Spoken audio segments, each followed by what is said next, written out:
I was 26 when I moved into the apartment above the laundromat. If you'd asked me back then whether I was happy, I probably would have said yes. Not because my life was particularly exciting. It wasn't. I worked remotely for a small marketing company, spent most evenings watching movies or playing games, and had exactly 3 friends I spoke to regularly. But life felt stable, predictable, and after a rough breakup the year before, predictable was exactly what I wanted. The apartment itself wasn't great, but it was affordable. The building was old enough that every floor creaked. The pipes rattled whenever someone took a shower. The hallway lights flickered occasionally. But the location was good, the rent was cheap, and I had a surprisingly nice view of a small park across the street. Most importantly, it felt like a fresh start. For the first few months, nothing unusual happened. I settled into a routine. Wake up, work, go for a walk. Order takeout more often than I should. Sleep, repeat. Then I met Emily. Looking back now, that's where the story really begins. I first saw her in the laundromat downstairs. It was a Sunday evening. I was sitting in one of those uncomfortable plastic chairs, waiting for my clothes to finish drying, when she walked in carrying an oversized laundry basket. She was pretty, not movie star pretty, just naturally attractive, the kind of person who seemed easy to talk to. She smiled when she noticed me looking. I smiled back. That should have been the end of it. Instead, she sat down beside me. We started talking. Nothing special at first. The weather, the neighborhood, how terrible the laundromat's dryers were. The conversation flowed surprisingly easily. An hour later, we exchanged numbers. By the following weekend, we had our first date. Everything moved quickly after that. Maybe too quickly. But when you're lonely, sometimes you mistake comfort for destiny. Emily made life feel exciting again. She was funny, confident, spontaneous, the complete opposite of me. Where I overthought everything, she acted immediately. Where I liked routines, she hated them. The differences felt refreshing, at least initially. Within 3 months, we were spending almost every day together. Within 6 months, she practically lived in my apartment. Friends told me I seemed happier than I'd been in years. And honestly, they were right. For a while. The first thing that fell off was so small I almost ignored it. One Friday evening, we were ordering food when her phone buzzed on a coffee table. She glanced at the screen, then immediately flipped the phone face down. It wasn't what she did. It was how quickly she did it. Like pure instinct. I remember joking. What secret government business? She laughed, but something about the laugh felt forced. Just work stuff. I didn't think much of it. Everybody deserves privacy. The relationship continued. Months passed. Then more little things started happening. Not huge things. Tiny things. The kind of things that seem stupid when viewed individually. She began taking phone calls in other rooms.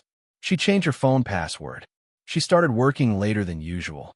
Sometimes she'd disappear for an hour and come back with vague explanations. Traffic, errands, helping a friend, normal reasons, reasonable reasons. But eventually the small things started forming a pattern. And once you notice a pattern, it's impossible to stop noticing it. One night, we were watching a movie when she got another text. Again, she turned the screen away. Again, she looked uncomfortable. I finally asked, "Everything okay?" "Yeah." "Who keeps texting you?" "My friend Jenna." Something about the answer felt rehearsed. Not necessarily false. Just prepared. As though she'd expected the question.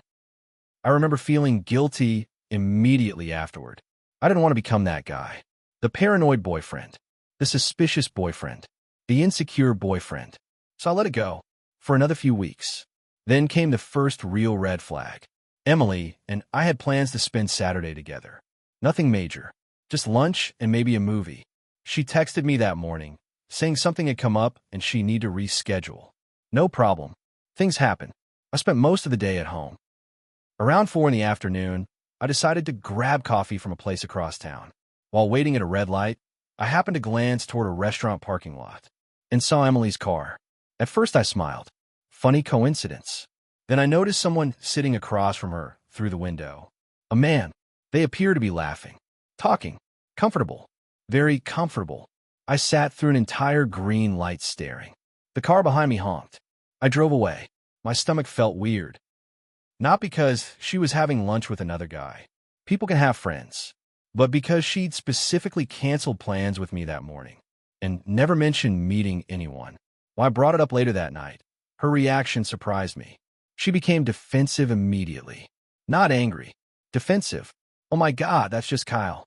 Ooh, my co-worker. You've never mentioned Kyle. Because he's a co-worker. The conversation ended there. Technically, her explanation made sense. But the uncomfortable feeling remained. Like a pebble in my shoe. Small. Constant. Impossible to ignore. Weeks passed. The relationship slowly changed. Not dramatically. Just enough. She seemed more distant. More distracted. Sometimes I catch her staring at her phone while smiling. The second I'd walk over, she'd lock the screen. Every time. Without fail. One night, I woke up around 3 in the morning. Emily wasn't in bed. I figured she'd gone to the bathroom. 5 minutes passed. Then 10. Finally, I got up. The apartment was dark, except for the faint glow coming from the kitchen. Emily sat at the table, texting. The second she noticed me, she nearly jumped. Jesus, you okay? Yeah. She locked the phone instantly. Again, always instantly. I'm just having trouble sleeping. I nodded, went back to bed, but I didn't sleep, because for the first time, I genuinely wondered if something was wrong. The next month became exhausting, not because I discovered proof. Because I didn't. Everything stayed just ambiguous enough. Every concern had an explanation. Every suspicious moment could be rationalized. Every doubt came with plausible deniability, which somehow made it worse. I started questioning myself. Maybe I was paranoid. Maybe I was projecting old relationship issues. Maybe nothing was happening. Then came the night everything changed. It was a Thursday. Emily told me she'd be staying late at work. I ordered food and spent the evening playing games. Around 9:30, my phone buzzed. The message came from a number I didn't recognize. There was no text, just a photo. I stared at it for several seconds. The image showed Emily, standing outside a house, holding hands with a man.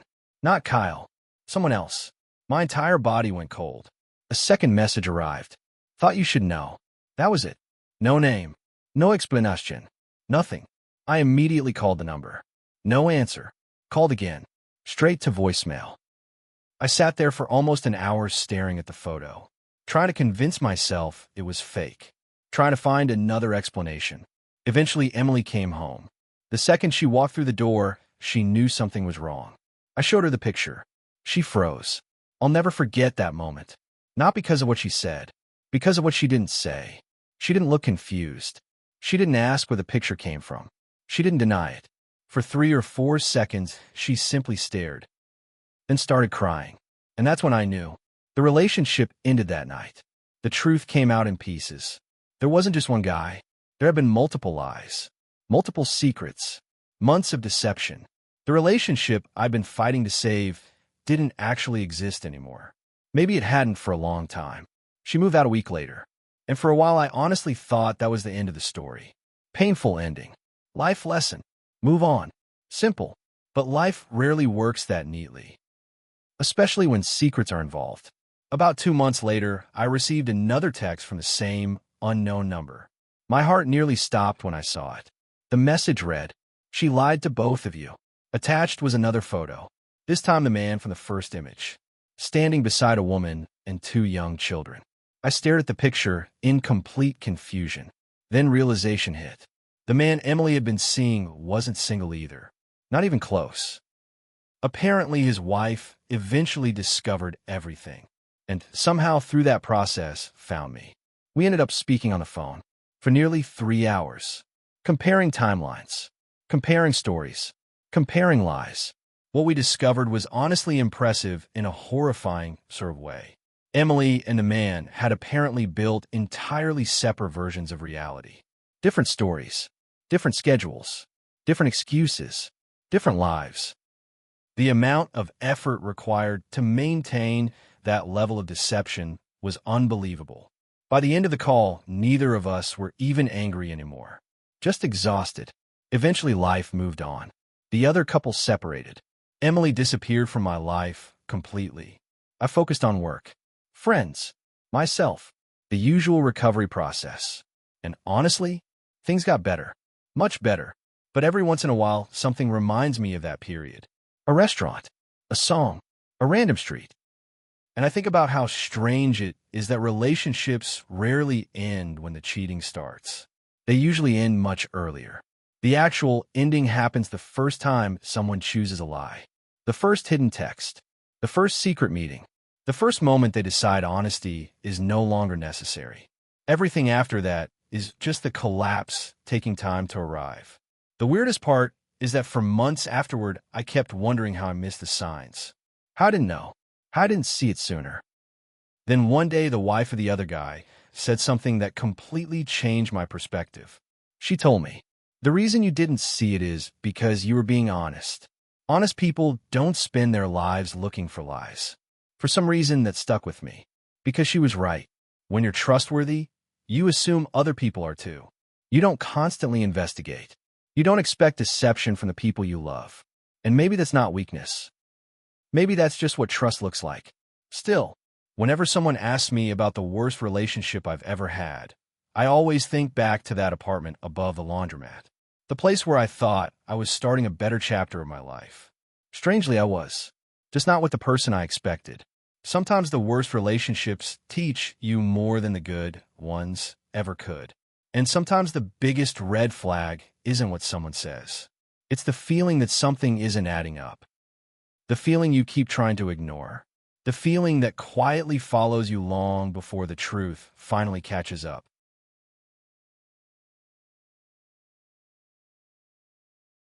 Next story. I was 28 when I started working from home permanently. At first, it felt like winning the lottery. No commute, no office politics, no waking up an hour early just to sit in traffic. My company had downsized after a merger, and a lot of us were given the option to become fully remote. I immediately took it. The first few months were great. I'd wake up 5 minutes before work, make coffee, answer emails in sweatpants, and save hundreds of dollars every month on gas and lunches. The only downside was that my social life slowly disappeared. Not overnight, gradually, without realizing it. Entire weeks would pass where the only people I spoke to face were cashiers and delivery drivers. My friends were getting married, having kids, moving away. Everyone seemed busy. Meanwhile, I was spending 10 hours a day alone in my apartment staring at spreadsheets. That's when I met Rachel. Ironically, it happened through work. She was hired by another department and occasionally needed information from my team. At first, we only exchanged emails, then Teams messages. Then we started joking around during calls. She was funny, really funny, the kind of person who could make a boring meeting feel enjoyable. Soon we'd stay on calls after work talking about random things. Movies, travel, family, relationships, life, the usual stuff. After about 2 months, she asked if I wanted to grab dinner sometime. I said yes before she finished the sentence. Our first date lasted almost 5 hours. The restaurant closed around us. Neither of us noticed. Everything felt easy, natural, comfortable. For the first time in years, I wasn't forcing conversation. I wasn't trying to impress anyone. I could just exist. Over the next 6 months, we became inseparable. She stayed over constantly. We took weekend trips together, met each other's friends. Eventually, she practically moved into my apartment. People always say relationships change after the honeymoon phase. Ours didn't, at least not immediately.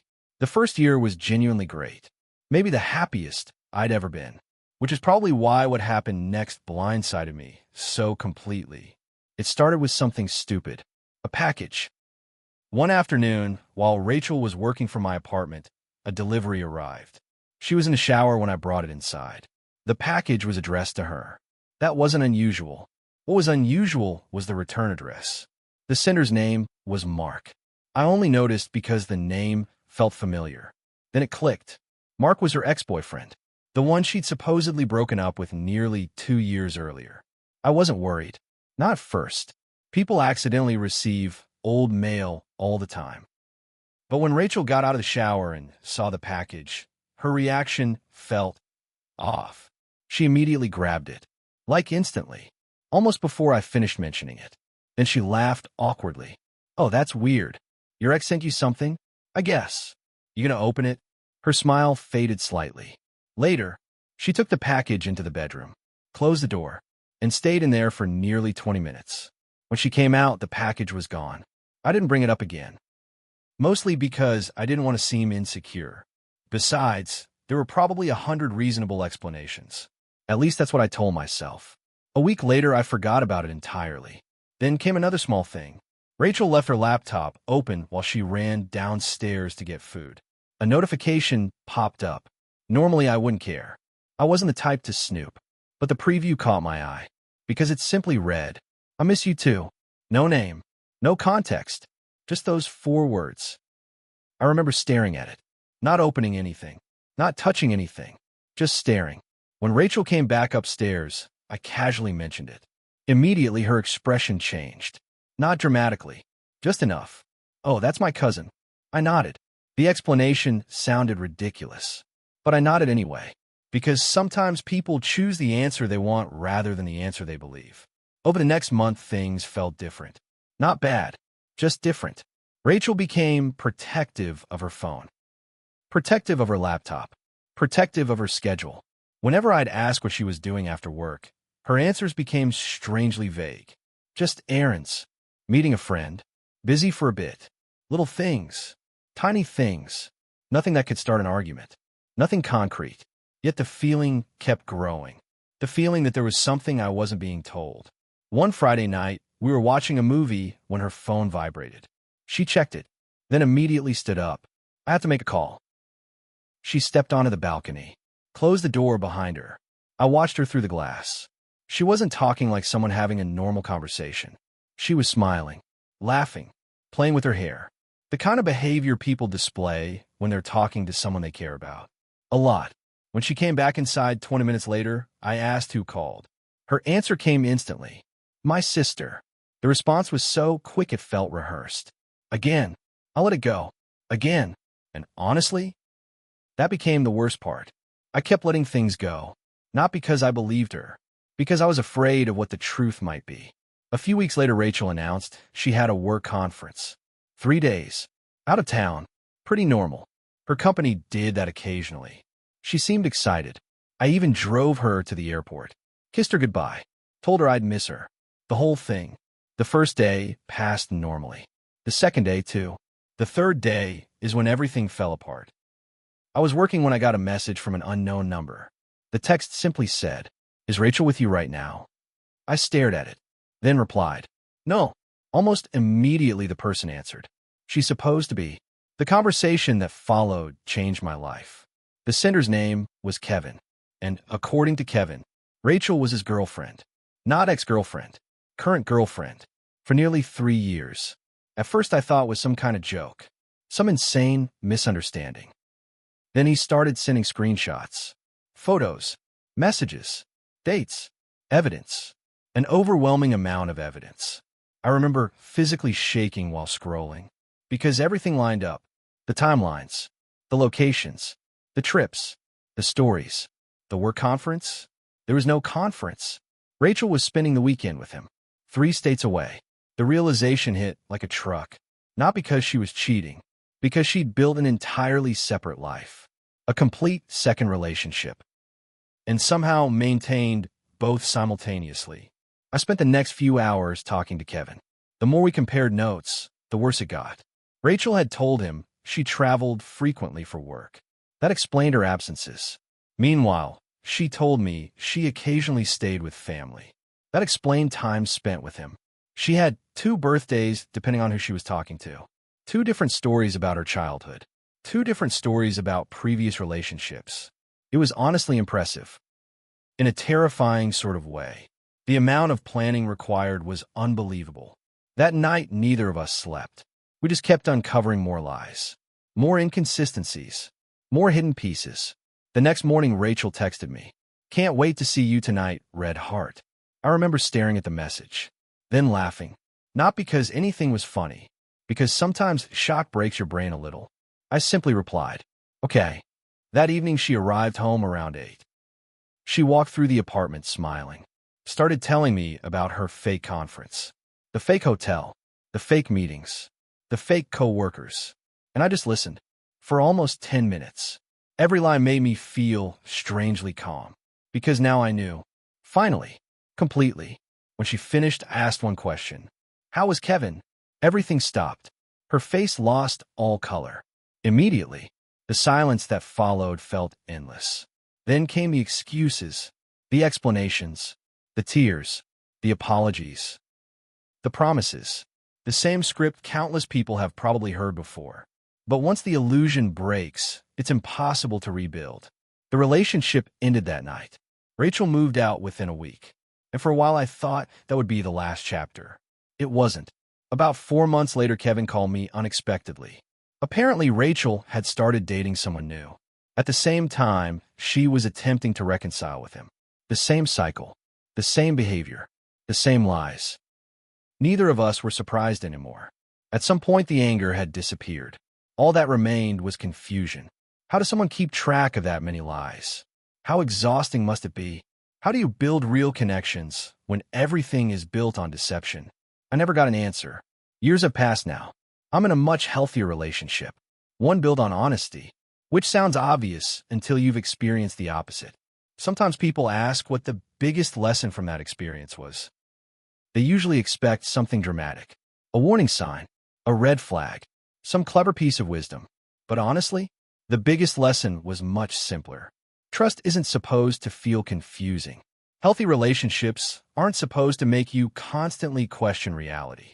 They aren't supposed to require detective work. They're not supposed to leave you wondering whether you're crazy for noticing obvious problems. When something is right, you generally feel secure. When something is wrong, you usually know long before you can prove it. That's the part people ignore, because proof feels safer than intuition. But looking back, I knew something was wrong months before I discovered the truth. I just kept convincing myself otherwise. Not because the lies were convincing, because I wanted them to be. And that's probably the hardest thing to admit. Sometimes the person who lies to you isn't the only one creating the illusion. Sometimes you're helping build it too. Because believing the truth means accepting that everything you thought you had might not actually exist. And for a while, that's a terrifying thing to face.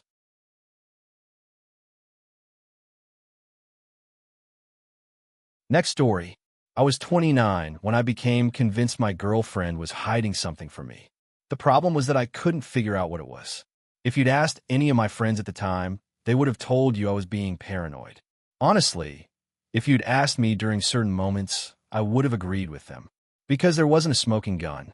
There wasn't a suspicious text message. There wasn't lipstick on a collar or a mysterious late-night phone call. There was just a feeling, a persistent feeling that something wasn't right. And for nearly a year, that feeling slowly ate away at me. The weird part is that the relationship started almost perfectly. I met Ava at a bookstore. Not online, not through mutual friends, not through work. An actual bookstore.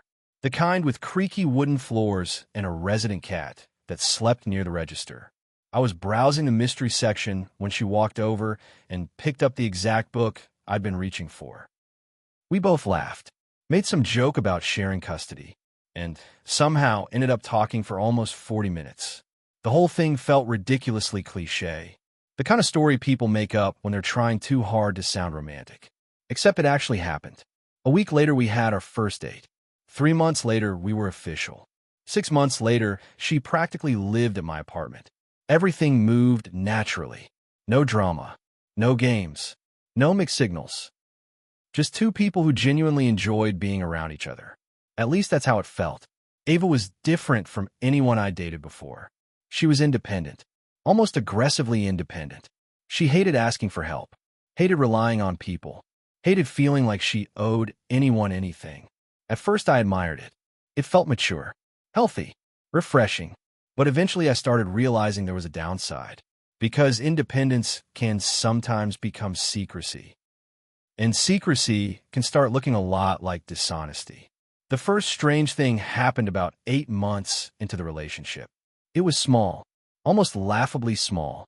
One Friday evening, we were ordering pizza when Ava's phone rang. She glanced at the screen. then immediately stood up. "I'll be right back." She walked into the bedroom and shut the door. Not partially, completely. I remember noticing it because she'd never done that before. Ever. She usually answered calls right in front of me. When she came back 10 minutes later, she seemed normal. Maybe slightly tense, but normal. I casually asked who called. "Just my cousin." That was it. Nothing suspicious. Nothing dramatic. But for some reason I remembered it. Maybe because it was the first time she'd ever hidden a conversation from me. Maybe because something about her tone felt rehearsed. Or maybe because intuition notices things before logic catches up. Whatever the reason, I remembered it. Then I forgot about it. For a while. A few weeks later, it happened again. Different call. Different day. Same behavior. Phone rings. She checks the screen. Leaves the room. Closes the door. Returns 10 minutes later. This time I jokingly asked, "Your cousin again?" She laughed. But something about the laugh felt forced. "No." Then she changed the subject. Immediately. The pattern continued. Not every day. Not even every week. Just often enough to notice. Every couple of weeks, there'd be another private phone call. Another excuse. Another conversation I wasn't supposed to hear. Still, I trusted her. Or at least I wanted to. Because trust is weird. People act like it's a switch. Either you trust someone or you don't.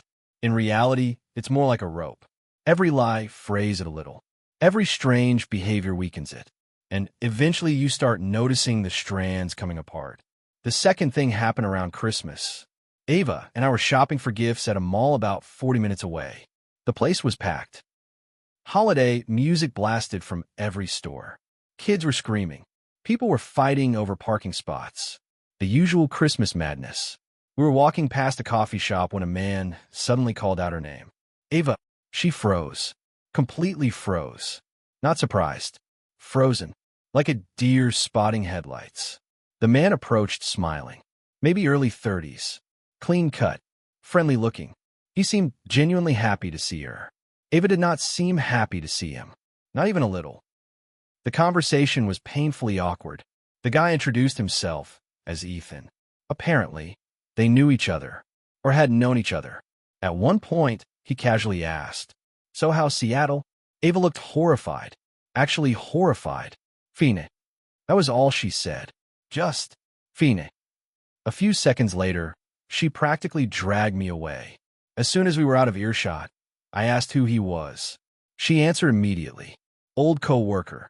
Something felt wrong. The answer came too fast. Too polished. Like she prepared it beforehand. Still, I let it go. Again, that became a theme. Little moments. Tiny inconsistencies.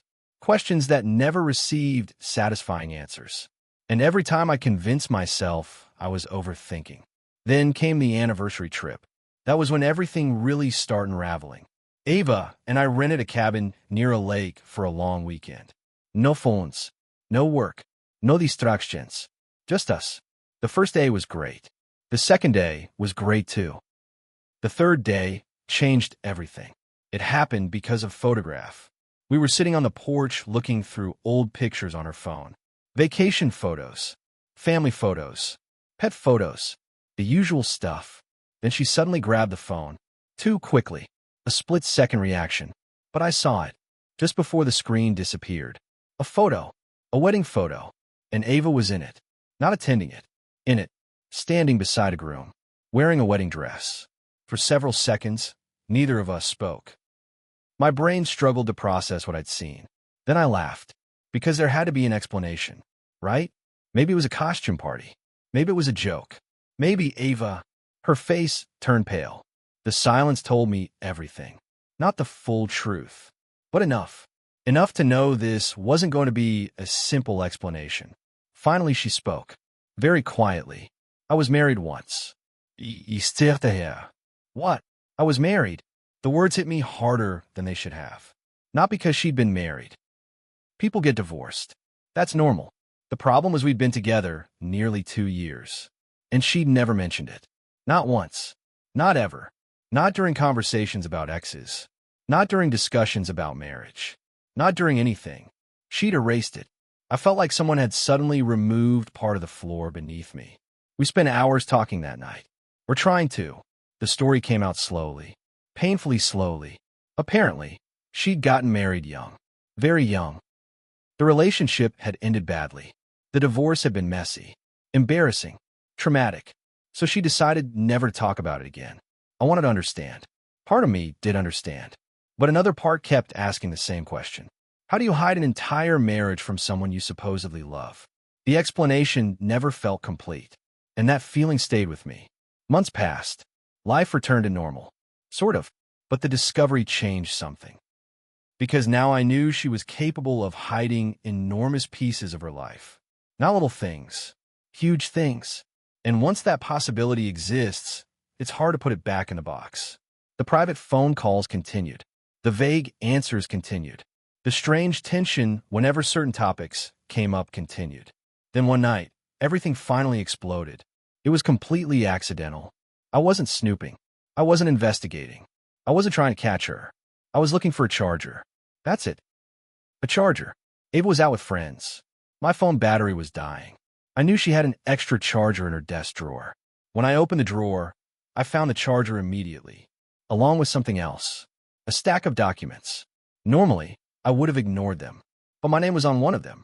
That got my attention. I picked it up and felt my stomach drop. It was a life insurance policy.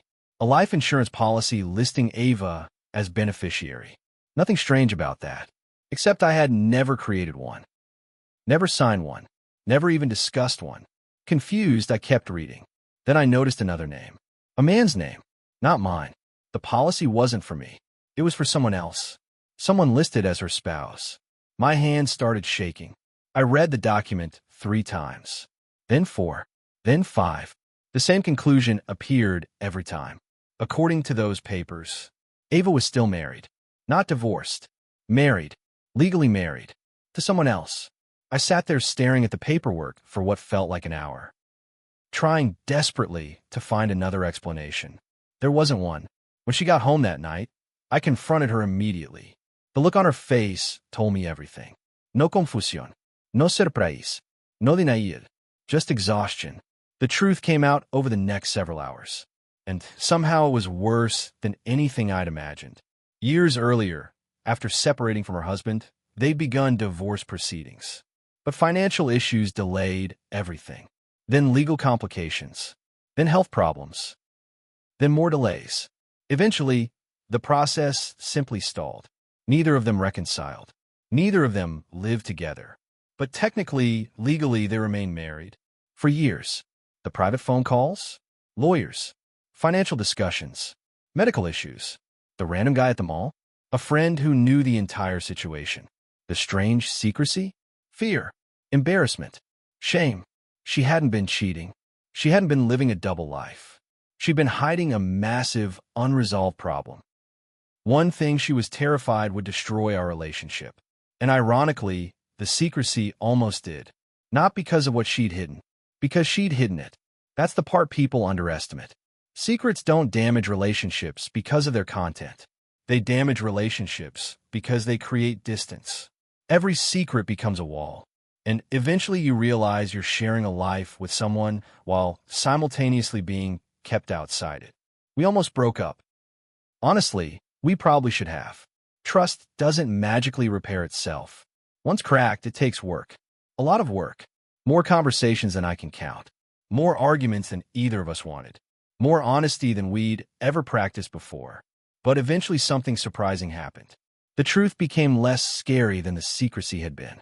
Because once everything was finally on the table, we could actually deal with it. The divorce was finalized the following year. The legal mess ended. The lies ended. The secrets ended. And for the first time, everything was real. Not perfect, real, which turned out to be much better. Today we've been married for 4 years. Funny enough, sometimes we joke about how close we came to losing everything.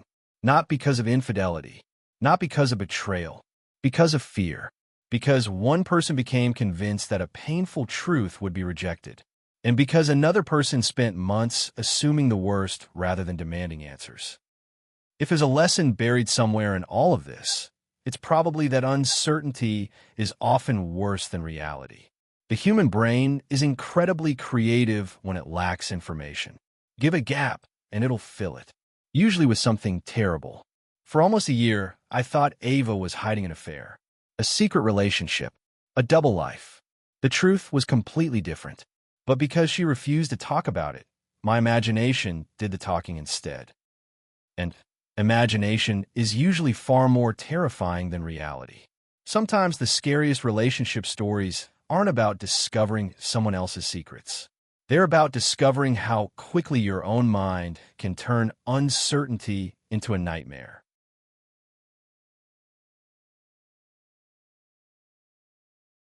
Next story.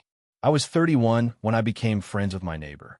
If you'd asked me back then whether that friendship would eventually become the most stressful relationship of my life, I would have laughed. Because at first, there was nothing unusual about him. Nothing at all. His name was Derek. He was around my age, maybe a year or two older, and lived directly across the hallway from me in a small apartment building outside Chicago. The building wasn't anything special. 3 floors. Old carpets. Thin walls. The kind of place where you accidentally learn your neighbor's schedules because you hear them leaving every morning. I had lived there for almost 2 years before Derek moved in. Most tenants kept to themselves. You'd exchange a quick hello in the hallway, and that was about it. Derek was different. Within a week of moving in, he knew everyone's name. Within 2 weeks, he was helping elderly tenants carry groceries. Within a month, he seemed like he had lived there forever. People loved him. Honestly, so did I. He was funny, charismatic, easygoing, the kind of person who could start a conversation with a brick wall and somehow walk away with a new friend. I worked remotely, which meant I spent a lot of time alone. Derek worked odd hours as a sales representative, so he was often home during the day. We started hanging out naturally, watching sports, playing video games, grabbing food. Nothing unusual. Just 2 guys becoming friends. Over the next year, Derek became one of my closest friends, which is exactly why I ignored all the warning signs. Because when you genuinely like someone, your brain becomes an expert at explaining away things that don't make sense. And looking back, there were a lot of things that didn't make sense. The first one was money. Derek always seemed to have it. Not rich person money, not luxury car money, but enough money that it raised questions. He constantly ordered food, bought expensive electronics, took spontaneous weekend trips, purchased a massive television that barely fit through his doorway. Yet every few months he'd complain about being broke. Then suddenly he'd have money again. The inconsistency never really added up. Whenever I asked about work, his explanations were vague. Sales. What kind? Different stuff. That was usually where the conversation ended. At the time, I didn't care. People deserve privacy. Besides, everyone has parts of their life they don't discuss. The second strange thing involved visitors. Derek received more visitors than anyone else in the building. And they were always different people. Different cars. Different faces. Different ages. Sometimes a man in a business suit would stop by. Sometimes it would be college-age kids. Sometimes older women. Sometimes people who looked genuinely nervous. The visits were always brief. 10 minutes. 15 at most. Then they'd leave. Again, not my business. People have friends. People have family. People have clients. There are a million innocent explanations. At least that's what I told myself. The first moment that genuinely bothered me happened on a Thursday night. I remember because Thursday was our usual pizza night. We'd been watching a basketball game in my apartment when someone knocked on Derek's door. The knock wasn't normal. It wasn't a polite knock. It sounded urgent. Panicked almost. Derek immediately stood up. The relaxed smile vanished from his face. For just a second, I saw something I'd never seen before. Fear. Real fear. Not concern. Not annoyance. Fear. And it disappeared, like someone flipping a switch. He laughed awkwardly. I'll be right back. I watched through my peephole after he left. Not because I was suspicious. Because I was curious. A woman stood outside his apartment. Maybe mid-40s. She looked exhausted. The two of them spoke quietly for several minutes. Then she started crying. Actually crying. Derek looked around the hallway, spotted my door, and immediately guided her into his apartment. The whole thing felt strange. But people cry. People have personal problems. Life happens. I forgot about it. Or at least I tried to. Over the next several months, little things continued piling up. Weird things. Things that individually meant nothing. Together, they painted a picture I didn't fully understand. People occasionally knocked on the wrong apartment, looking for Derek. When I told them he lived across the hall, they'd often look relieved. One guy actually said, "Well, thank God." Another woman hugged him when he answered the door. Actually hugged him, like it'd save her life. Then there were the phone calls. Derek was constantly on the phone. Constantly. But he never seemed happy during those conversations. He'd pace, whisper, argue. Sometimes he'd leave the building entirely before answering. One night, I jokingly asked, "What are you in the mafia?" Instead of laughing, he looked genuinely uncomfortable. Then he changed the subject. Immediately. The weirdest part was that despite all these strange moments, Derek remained one of the nicest people I'd ever met. That's what made everything confusing. Usually when people tell stories like this, there are obvious signs. The person is creepy, aggressive, unlikable. Derek wasn't. He was generous, friendly, helpful, which made it much harder to accept what eventually happened. Everything changed during the winter. The snow that year was brutal. The city got hammered by storms for weeks. One evening I returned home after visiting family and immediately noticed something unusual. There were 2 police cars outside the building. My stomach dropped, not because I thought anything happened to me, because I immediately thought something happened to Derek. As I entered the lobby, 2 officers walked past carrying boxes. Boxes from Derek's apartment. I hurried upstairs. The hallway was crowded. Tenants whispered. Doors cracked open. Everyone watching. Derek's apartment doors stood wide open. Inside were multiple officers. And Derek, sitting on his couch, handcuffed. I remember staring, completely frozen. Nothing made sense. Derek noticed me. For several seconds, we just looked at each other, neither speaking. Then one officer closed the apartment door. And that was it. The entire hallway erupted into conversation. Nobody knew what was happening. Rumors spread immediately. Drugs, fraud, theft, weapons. Everyone had a theory. Nobody had answers. I barely slept that night. The next morning, I started searching online. Eventually, I found local news articles. Then more articles. Then older articles. Then court records. And slowly the truth emerged. Except it wasn't the truth anyone expected. Not even close. Derek wasn't a drug dealer. He wasn't a thief. He wasn't involved with organized crime. The reality was somehow stranger. For nearly 7 years, Derek had operated a fake charity. Not the kind that steals millions of dollars. Not some giant nationwide scam. A smaller operation. One targeting desperate people. People facing eviction, medical debt, financial emergencies. According to investigators, Derek promised emergency assistance, short-term loans, financial aid, support services. Sometimes he helped. Sometimes he didn't. The details were complicated. The more I read, the more confused I became. Because none of it matched the person I knew. Then something happened that completely changed my perspective. A week after Derek's arrest, someone knocked on my apartment door. It was an older man, maybe 60. He asked if Derek lived across the hall. I explained what had happened. The man looked devastated. Actually devastated. Then he said something I'll never forget. "He saved my house." I stared at him. "What?" The man explained that years earlier he'd been facing foreclosure. Apparently Derek had given him money. Real money. Thousands of dollars. No strings attached. The man started crying while telling me. Then he left. Over the next month, more people appeared. A single mother. A veteran. An elderly woman. A college student. Every one of them had a story. And every story sounded impossible. Derek had paid rent, covered medical bills, bought groceries, funded surgeries, helped people escape terrible situations. Again and again and again. The problem was where the money came from. Investigators eventually uncovered everything. The charity was fraudulent. The donations weren't being used properly. Records were manipulated. Financial reports were falsified. Money moved through accounts it shouldn't have. Technically speaking, it was a massive mess.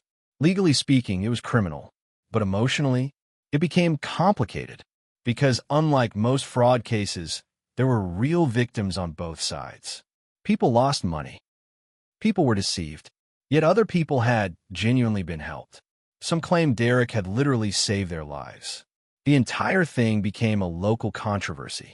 Half the community viewed him as a criminal. The other half viewed him as some kind of misguided hero. Meanwhile, I just felt confused, because neither version matched the person I'd known. Months later, after everything settled down, I received a letter. A handwritten letter. From Derek. The return address was a correctional facility. I almost didn't open it.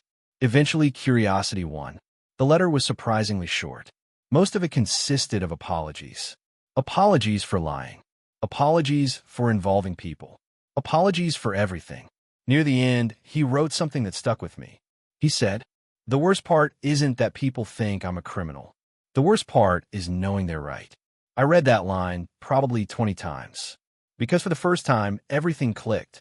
People aren't usually one thing. They're rarely completely good or completely bad. Most people exist somewhere in the middle. Complicated. Contradictory. Messy. Derek wasn't the generous neighbor I thought he was. But he wasn't the monster some people claimed either. He was a person who convinced himself that good intentions justified bad decisions.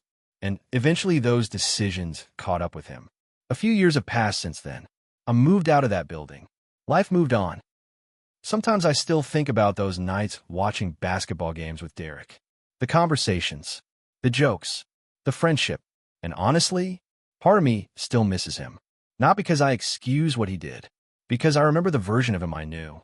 The version that helped people carry groceries. The version that checked on elderly neighbors during snowstorms. The version that seemed genuinely kind. Maybe that version was real. Maybe all the other versions were real too. That's what makes some stories difficult. Not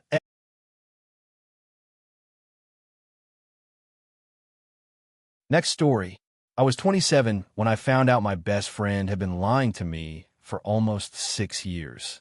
Not a small lie. Not the kind of lie people tell to avoid hurting someone's feelings. Not the kind where somebody says they're sick to get out of plans. I mean a life-altering lie. The kind that makes you question years of memories. The kind that forces you to reevaluate every conversation you've ever had with someone.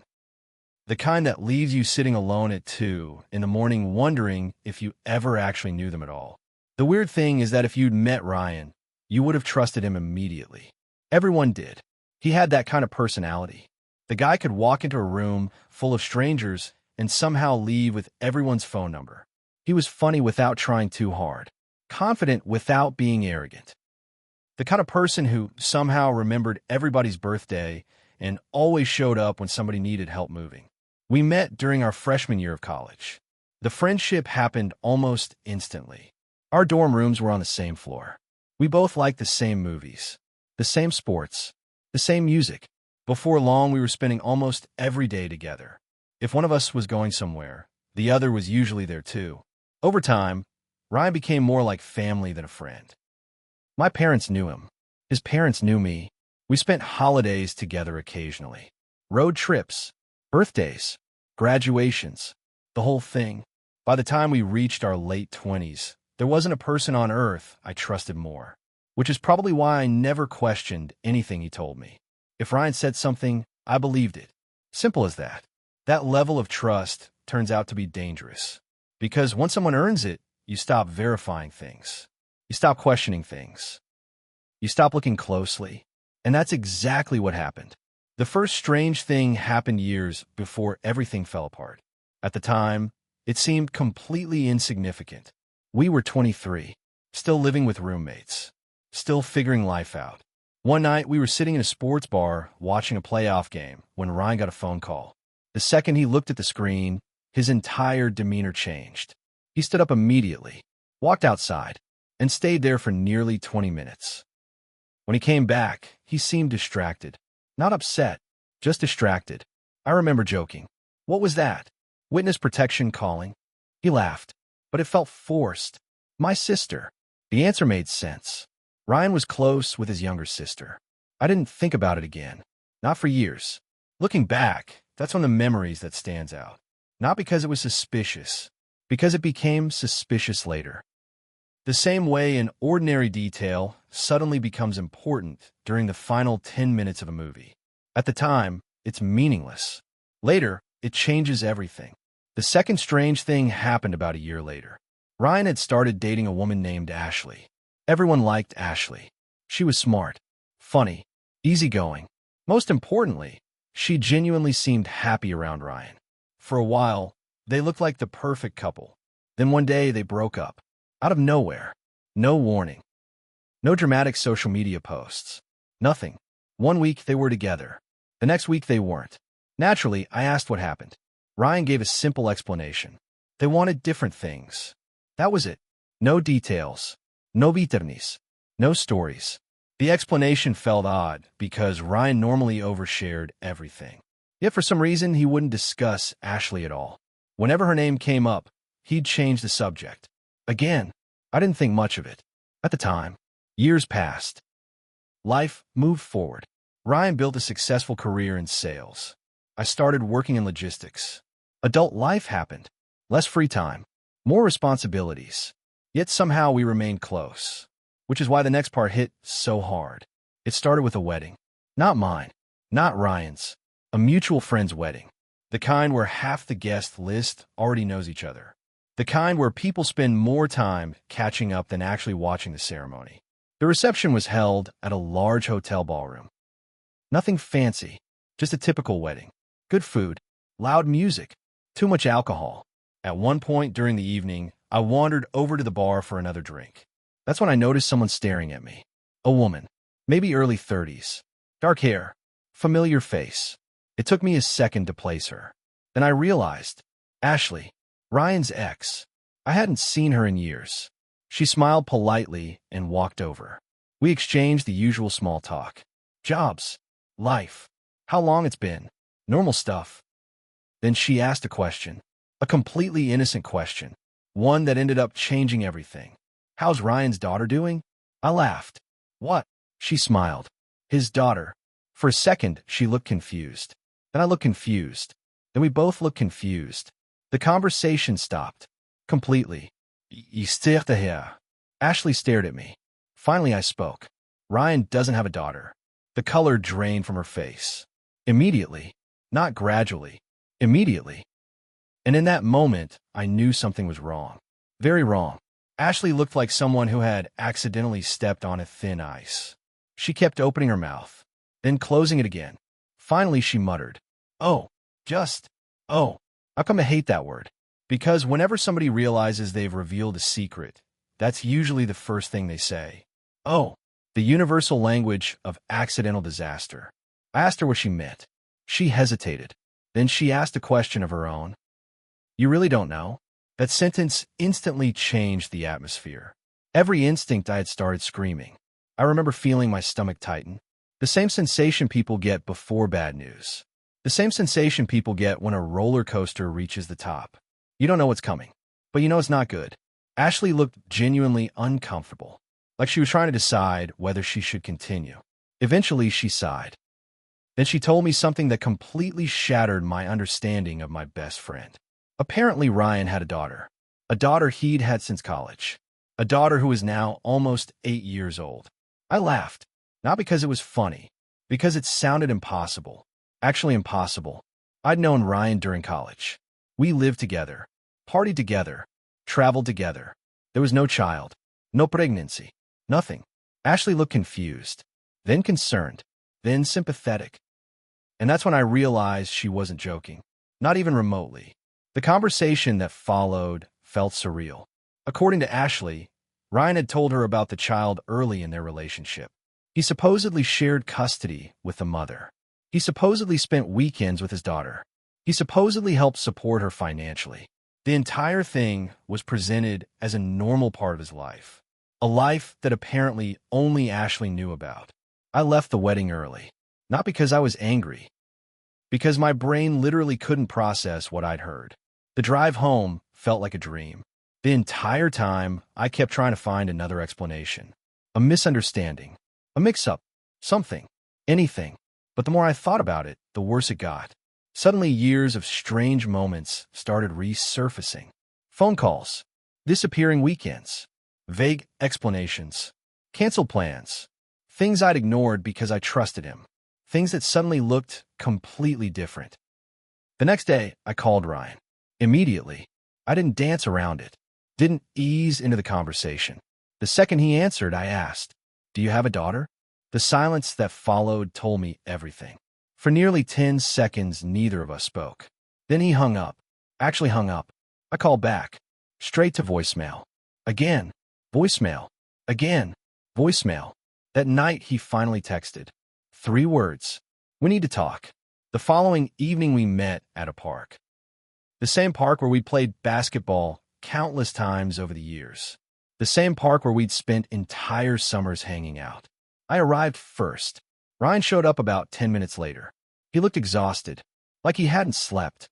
For a while, neither of us spoke. Then he sat down and simply said, "Yeah, that was it. Just, yeah. No denied. No explanation. Nothing." And somehow that hurt more than anything else. Because in that moment, I realized Ashley had been telling the truth. The conversation lasted almost 3 hours. And by the end of it, I felt like I was talking to a stranger. The story started during college. Ryan had gotten a girl pregnant. They weren't dating seriously. Both were young, scared, unprepared. The relationship didn't survive, but the child did. For reasons I still struggle to understand, Ryan decided to hide it from almost everyone. Friends, co-workers, even some family members. Not because he abandoned his daughter. Quite the opposite. According to him, he was heavily involved in her life. He paid support, spent time with her, attended school events, birthday parties, everything. Yet somehow he kept those two worlds completely separate. His daughter existed, but not in the version of life he presented publicly. I kept asking why, over and over. Why? Why? Why? The answer never changed. Fear. Fear of judgment. Fear of embarrassment. Fear people would view him differently. At first, maybe, I could understand that. Young people make dumb decisions. Young people panic. But 6 years? 6 years of lying? 6 years of hiding an entire human being? That was harder to accept. What hurt most wasn't the secret itself. It was what the secret represented. Trust. Or more specifically, the absence of it. Because if your best friend doesn't trust you enough to tell you something that important, what does that say about the friendship? That question haunted me for months. The friendship survived. Barely. But it changed. Something fundamental broke. Not immediately. Not dramatically. Just enough. The easy trust disappeared. The automatic belief disappeared. Everything felt slightly different afterward. Then something happened that completely shifted my perspective. About a year later, Ryan asked if I'd like to meet someone. His daughter. At first I wasn't sure. Part of me still felt hurt. Still felt angry. Still felt confused. But eventually I agreed. A few weeks later, I met her. And honestly, everything changed. Not because it excused the lies. It didn't. Not even close. But because seeing them together made something clear. Ryan genuinely loved her. Completely. Unconditionally. Every story he'd told me about his life suddenly made more sense. The missed weekends. The unexpected cancellations. The unexplained disappearances. All of it. For years, I'd assumed those moments were unimportant. In reality, they were some of the most important parts of his life. Parts he'd simply hidden.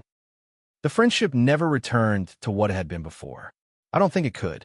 Some things permanently alter relationships. This was one of them. But over time, I came to understand something. People don't always hide things because they're malicious. Sometimes they hide things because they're scared. Scared of judgment. Scared of rejection. Scared of changing how people see them. That doesn't make the deception okay, but it does make it human. Today, Ryan's daughter is almost a teenager.